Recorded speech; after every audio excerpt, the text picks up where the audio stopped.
שלום, שמי קובי, אני חבר בתנועה הרעילית.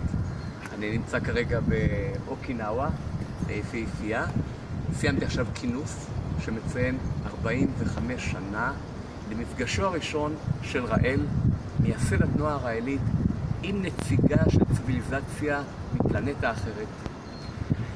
ציוויליזציה שיצרה את כל החיים על כדור הארץ בהנדסה גנטית. אותה ציוויליזציה שבתנ"ך מכונה אלוהים. אנחנו לא רק חוגגים את המפגש הראשון, אלא אנחנו חוגגים גם 45 שנה של קדמה מדעית, שהובילה את האנושות לרגע הזה שבו אנחנו הפכנו ליוצרי חיים במעבדות. הפכנו לבוראים בעצמנו. ונטל קרייג כבר יצר בקטריה from scratch, מכלום, מחומרים כימיים. ואנחנו רק צריכים לפתח את הטכנולוגיה הזאת כדי ליצור בעלי חיים יותר ויותר מפותחים. ההנדסה הגנטית והעריכה הגנטית והשיבוט הגנטי הם בלתי נמנעים לרווחת האנושות כולה.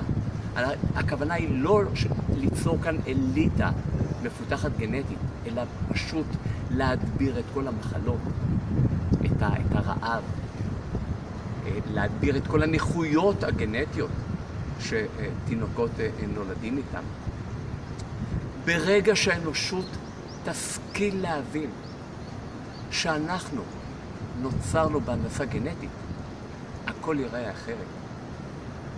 דעת הקהל תהיה לעודד את המדענים לעסוק בתחום הזה, לעסוק בעריכה גנטית.